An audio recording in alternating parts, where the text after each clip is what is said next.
time is now 6 p.m. on December the 13th, 2023, and this regular meeting of the El Campo Independent Board of Trustees is now called to order. Let the record show that this meeting was duly posted in accordance with section 551.043 of the Texas Government Code with regards to posting of public meetings, and there's a quorum of members present.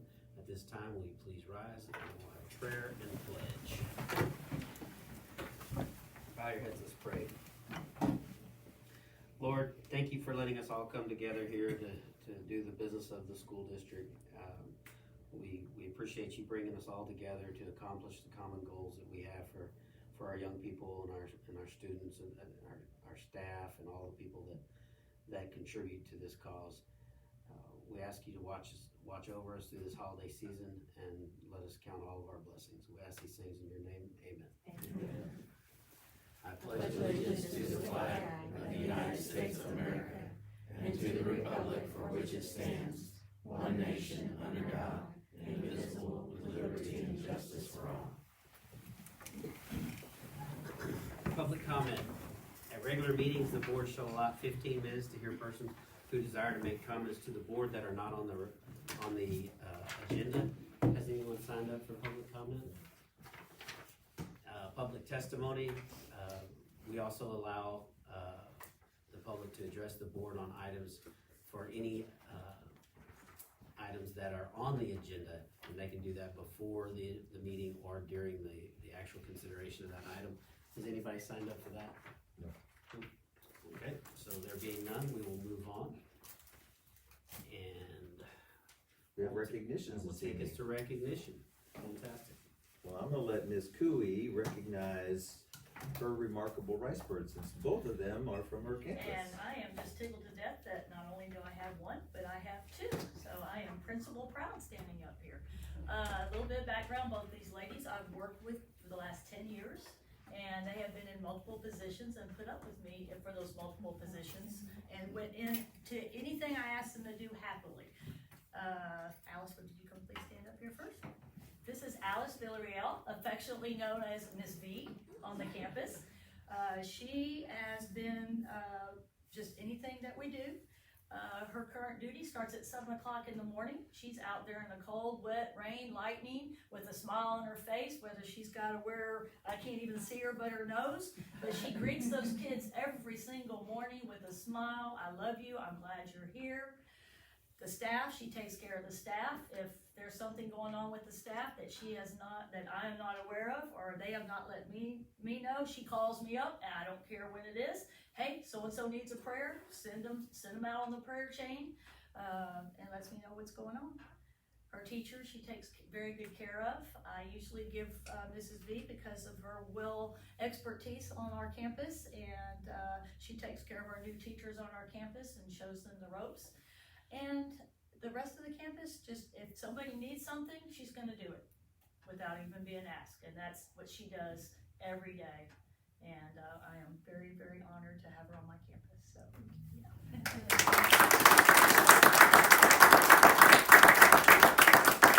All right. Well, Miss V, you want to take a picture of Miss V with Mr. Sure. Russell out in front? Sure. She got all of her. She'll tolerate it. She will. You have some family here. Yes. You want to have your family? Yeah, absolutely. Bring your family up with you. Yeah. One second. They won't go. Come on, dear. Come on up now. Come on. There you go. Yeah. There you go. And my favorite practice. There you go. Congratulations. I had never drawn the Together? No, I never put these two together. Oh. All right, 1, 2, 3. I'm gonna get one this way. All right. Congratulations. All right, Gretchen Seymour, you're next. Gretchen is another one. She has a dual role on our campus this year. Not only is she the music teacher for our campus, but she is also my teacher leader for my kindergarten math team. So just those two roles right there, most people would never take on. As my teacher leader, she stretches all of us, even when it's not a popular decision. And anything I take to her, she's just gonna look at me and come back a few minutes later and says, we can do this. And same with her teachers. She has grown our CTT math team considerably. They have grown together, but again, she does not have that unwavering fear of stepping out, but at the same time doing it with kindness and love to our teachers. Our teachers just love having her above and beyond. She just does things, again, without being asked. Music, wow. Okay, so just, a 4-year-old with 2 instruments, musical instruments in their hands and singing. She's not afraid of doing that. So if you're out and about next Monday and Tuesday, please stop by. About every 30 minutes, her music classes will be coming through and performing. I was just in there today, but the patience she has for every one of these children, and again, she shows no fear. She's just gonna do it. Well, not all of them are cute, but that's okay. And they're all cute. They're all cute. She loves all of our kids, but again, she is another one that if there's a need, she's just gonna do it without asking. And I love having her as well. And she's grown our campus, so both of these ladies have. 8:32.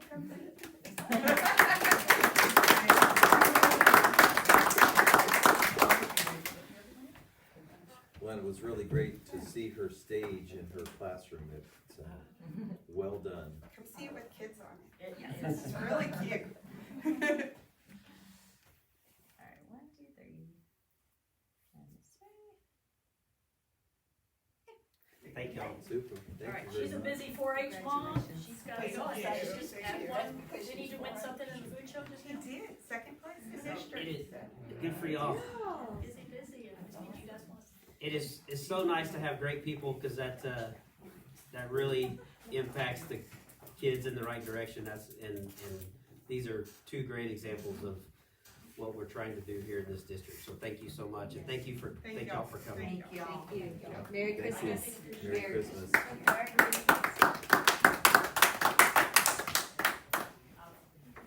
You're gonna have to get your picture taken one more time. She's gonna put you all together out there. Okay.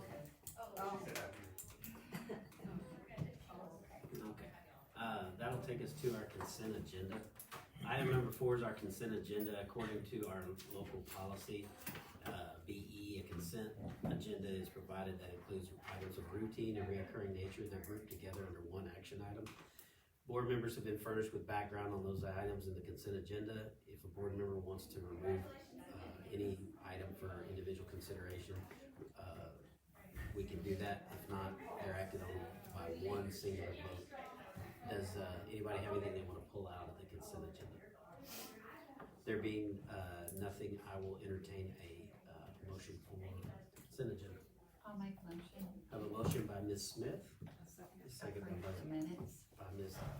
Hobbits, and all in favor, raise your right hand. Opposed, same sign.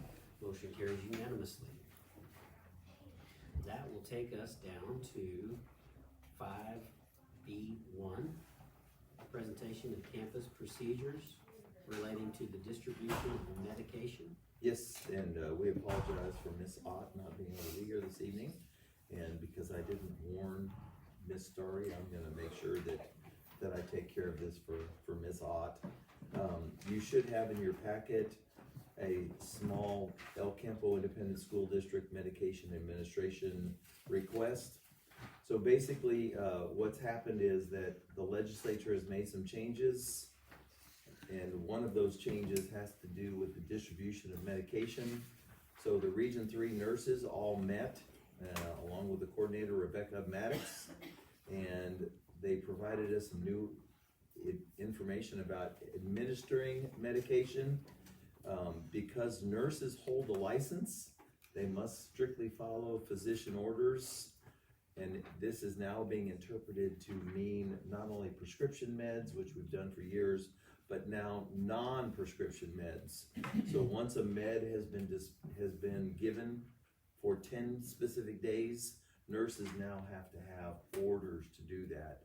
So this new sheet is gonna go out to parents to let them know about the changes. you can't just go down and ask for Tylenol any longer. Because they're dispensing medication, the state has determined that they could actually be considered a pharmacist, and because they hold a license, it now has to follow doctor's orders. So that is the change. It's gonna be, released to parents. I told the nurses not to start until second semester because of the time frame of when this was brought in. I know, Rich, probably October, November, the nurses were told. Since school started. Yeah. So, So if a kid wants an aspirin, could the doctor say, or send? yes, And say as needed, or? yes, but they have to be specific. How much can you take? How often can you take it? Etc.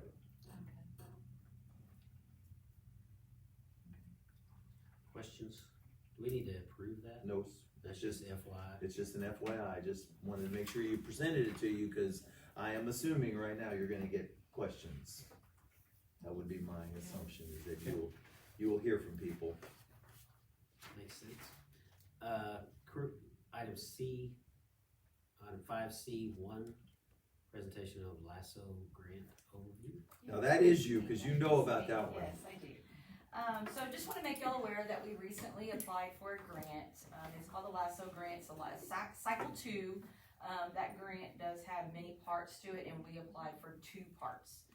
The first part is called a planning part, and basically what that is we would work with Region 3 and sit down and look at our literacy K-12 and really look at what our practices are, look at are we doing anything that's research-based, and they'll provide training to this group of teachers that are a part of this whole K-12 thing, and basically really to just look at what we're doing and are we doing the right thing.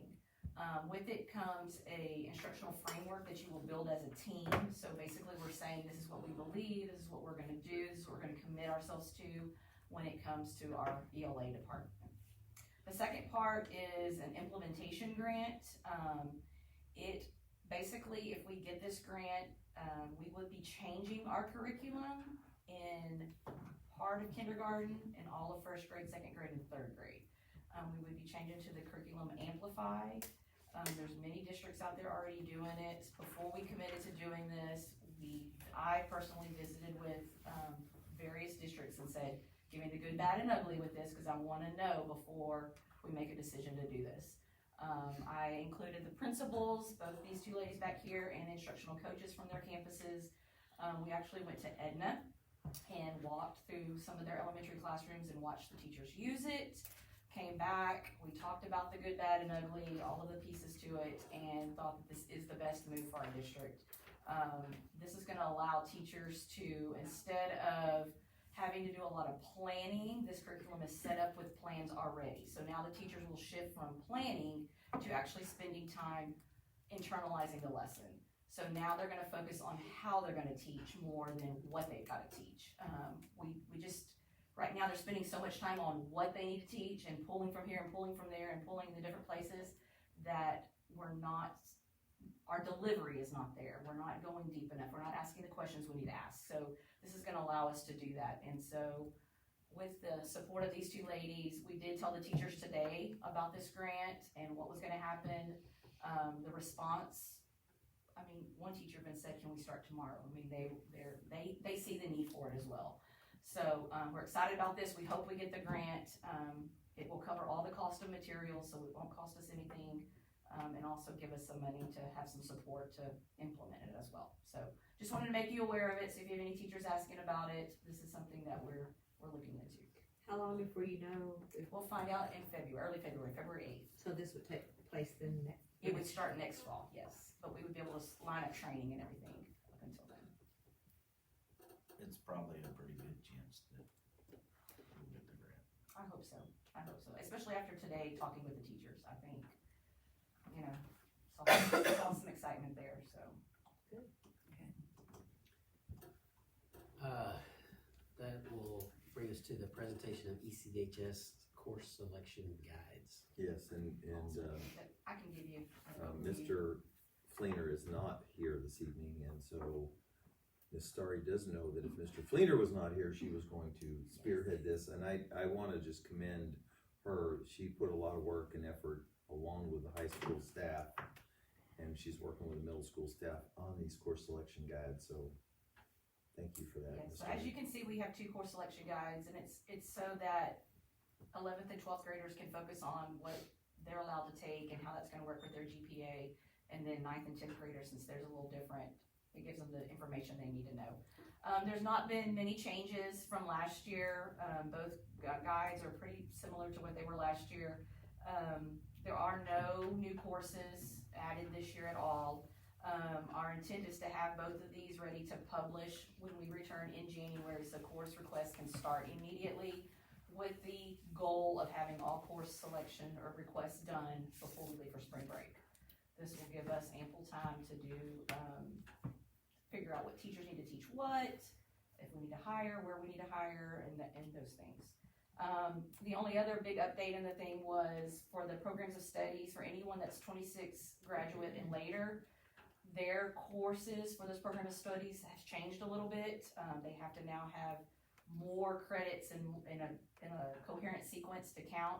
So that is noted in theirs versus the difference in the 11th and 12th grade. Other than that, there's not really any big changes. So just making y'all aware of it. Questions on the course guide?